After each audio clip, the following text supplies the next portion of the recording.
औज़ुबिल्लाहि मिनश्शैतानिर्रजीम बिस्मिल्लाहिर्रहमानिर्रहीम। अल्हम्दुलिल्लाहि रब्बिल आलमीन वस्सलातु वस्सलामु अला अशरफिल अंबिया वल मुरसलीन सय्यिदना व नबिय्यिना अबिल क़ासिमिल मुस्तफ़ा मुहम्मद व अला अहलि बैतिहि तय्यबीन ताहिरीन व लअनु दाइमु अला अअदाइहिम व मुनकिरी फ़ज़ाइलिहिम व ग़ासिबि हुक़ूक़िहिम मिन यौमि ज़ुल्मिहिम व ग़स्बिहिम व अदावतिहिम इला यौमिद्दीन। अम्मा बाद फ़क़द क़ालल्लाहुल हकीम बिस्मिल्लाहिर्रहमानिर्रहीम लन तनालुल बिर्रा हत्ता तुनफ़िक़ू मिम्मा तुहिब्बून व मा तुनफ़िक़ू मिन शैइन फ़इन्नल्लाहा बिही अलीम। अज़ीज़ान, आज मुख्तसर सी गुफ्तगू एक ऐसी चीज़ की याद दहानी के लिए कि जो अल्हम्दुलिल्लाह शायद तमाम ही साहिबान ईमान की ज़िंदगी का हिस्सा है और नहीं है तो होना चाहिए सदका। परवरदिगार आलम एक अंदाज से सूरह मुबारक आल इमरान में एक जुमला इरशाद फरमा रहा है जो मैंने सरनामा कलाम के तौर पर आपके सामने पेश किया। लन तनालुल बिर्रा हत्ता तुनफ़िक़ू मिम्मा तुहिब्बून। तुम कभी भी नेकी के उस आला तरीन मकाम पर नहीं पहुँच सकते हत्ता तुनफ़िक़ू मिम्मा तुहिब्बून, जब तक कि उस चीज़ को राह खुदा में ख़र्च न कर दो जिससे तुम्हें सबसे ज़्यादा मोहब्बत है, जिससे तुम प्यार करते हो, जो तुम्हें अच्छी लगती है। राह खुदा में ख़र्च करो, वो चीज़ दो जो तुम्हें अच्छी लगती है।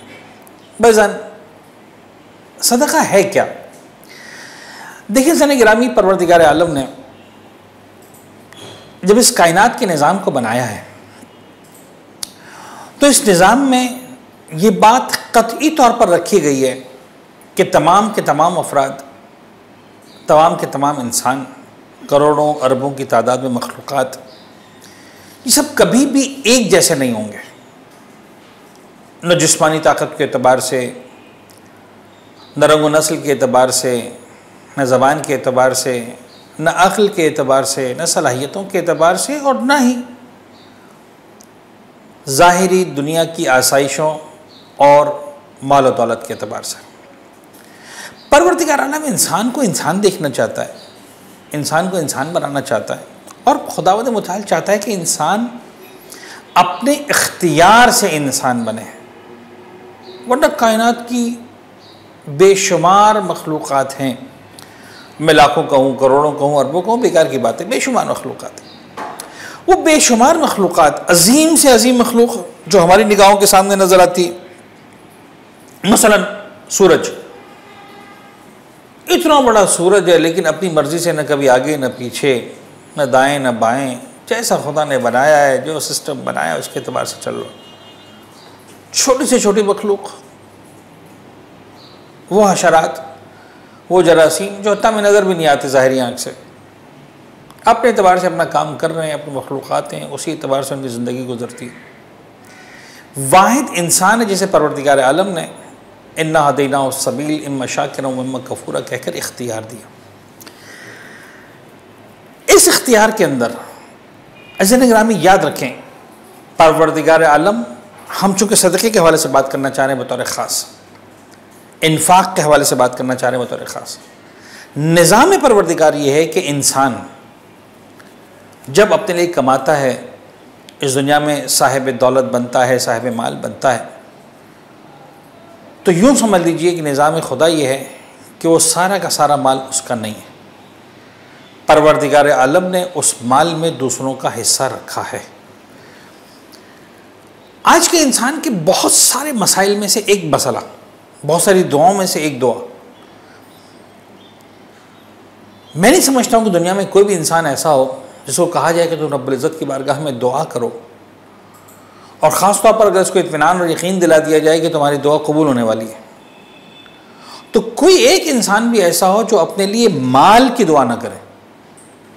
शब क़द्र में हम अमाल करते हैं, दुआ करवाने वाला ज़ाकिर है, आलिम है, कोई भी है, एक वक्त आता कहता है अपनी हाजत खुदा की बारगाह में पेश करें। कौन इंसान है जो कहता है कि मैं सारी दुआएं मांगता हूँ, माल की दुआ नहीं मांगता? मासूम से आकर पूछें, खुदा से आकर पूछें, जवाब मिलता है कि बाबा अगर माल चाहिए तो माल हासिल करने का जो सबसे अहम तरीका है वो यही कि राह खुदा में इन्फाक करो। कितना करो? जवाब ये कि कितना चाहिए तुम्हें, जितना तुम्हें चाहिए इतना राह खुदा में इन्फाक करो। मासूम जा रहे थे, फर्जंद साथ में थे, कहा कितने पैसे तुम्हारे पास? कहा बाबा 40 दे रहा हूँ, ये 40 दिनार। कहा दे दो राह खुदा में सदका। कहा बाबा 40 के बाद कुछ नहीं बचेगा। कहा दे दो खुदा की बारगाह में। कुछ दिन नहीं गुजरे, 4000 दिरहम वापस आए, 100 गुना ज़्यादा। इमाम ने फरमाया तुम्हें याद है हमने इन्फाक किया था, इस यकीन के साथ दो कि जब मैं दूंगा तो परवरदिगार मुझे लौटकर देने वाला है। अहम तरीन रिजल्ट जो सदका देने का आता है, दुनिया ये समझती है, आम इंसान ये समझता है कि जब मैं दूंगा तो मेरे बैलेंस में से ख़त्म हो जाएगा, कम हो जाएगा, निकल जाएगा, ज़ाया हो जाएगा। परवरदिगार कहता है कि जब भी तुम देते हो दर हकीकत वो तुम्हारे अकाउंट में बढ़ जाता है। और अजीब बात है कि न फ़कत यहां बढ़ता है, आखिरत के लिए बढ़ जाता। इतनी बरकतें, इतनी ताकत है इस सदक़े के अंदर। यानी 2 नताइज हैं जो बतौर ख़ास सदक़े के बारे में हमें बताए गए। नंबर 1, माल में इजाफ़ा होना। तुम सदका दो, तुम्हारे माल में इजाफ़ा होना ही होना। नंबर 2, तुम सदका दो, तुम्हारे उम्र में इजाफ़ा होना, तुम्हारी ज़िंदगी में इजाफ़ा होना। तुम्हारी ज़िंदगी बढ़ती सदका देने से।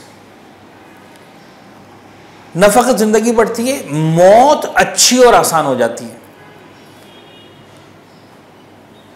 यानी हर तरह के वाक़यात हमारे पास, और कई सारे वाक़यात किताबों के अंदर। बनी इसराइल की खातून थी, कहत पड़ा एक ज़माने में, अब नहीं है खाने के लिए। आजकल भी ऐसे हालात हो रहे हैं, नहीं हो रहा, हर आदमी नहीं पहुंच पा रहा खाने तक, नहीं है खाने के लिए। लुक़मा था, खाना था उसके पास, कुछ खाना चाह रही थी, तकरीबन मुंह तक ले जा चुकी थी। साइल की आवाज़ है, कोई है मुझे जो खाना खिला दे? इस औरत ने कहा कि इस वक्त में सदका देना सही है। उसने अपने मुंह तक पहुंचा हुआ निवाला उठाकर जाकर उस गरीब को, साइल को दे दिया, जो मांग रहा था, जो भिखारी बनकर आया था, जो साइल बनकर आया था, दे दिया उसको, खुदा की राह में सदका दे दिया। मासूम फरमाते हैं कि उसका बेटा खेल रहा था सहरा में, भेड़िया आया और उसको जनाब अली जो है वो अपने मुंह में दबा के जाने लगा। चीख बुलंद हुई। परवरदिगार आलम ने जनाब जिब्राईल को भेजा, उस भेड़िए के मुंह से इसकी औलाद को लिया, इसके बच्चे को लिया, और जाकर बच्चा इस औरत को देकर जनाब जिब्राईल फरमाते हैं, या अमतल्लाह अरवीत है लुक़मतन बिलुक़मतिन, अब तू राज़ी हो गई? एक लुक़मे के बदले एक लुक़मा तूने अपने मुंह का लुक़मा निकाल कर जो है वो उस गरीब को दिया था, खुदा ने इस भेड़िए के मुंह का लुक़मा निकाल कर तुझे वापस दे दिया। अहम तरीन चीज़ जो सदक़े के अंदर है, मैं 2-3 बातें से वर्स करूँगा। सबसे पहली बात जो सदक़े के अंदर, कोशिश ये करें कि सदका देते वक्त, नेकी करते वक्त सामने वाले की इज्जत नफ्स मजरूह ना हो। इस तरह से उसको दिया जाए कि उसकी रिस्पेक्ट हो। हमारे चौथे इमाम सरकार जब कोई गरीब आता था उसके हाथों पर पहले बोसा देते थे, उसके बाद कुछ उसके हाथ पर रखते थे। किसी ने पूछा मौला ऐसा क्यों अमल करते हैं? फरमाया इसलिए कि ये मेरा माल खुदा की बारगाह तक पहुंचाता है। सदका गरीब के हाथ तक पहुंचने से पहले परवरदिगार तक पहुंचता है। दूसरी बात, कभी भी सदका देने के बाद उसको याद ना रखें बेईमाना कि लेने वाले की इज्जत पर कभी बात ना करें, जताएं मत। कुरान मजीद खुल्लम खुल्ला कह रहा कि तुम जब सदका देते हो और उसके बाद जनाब वाली जब तुम सुनाते हो, एहसान जताते हो, तुम्हारा सदका ज़ाया हो जाता है।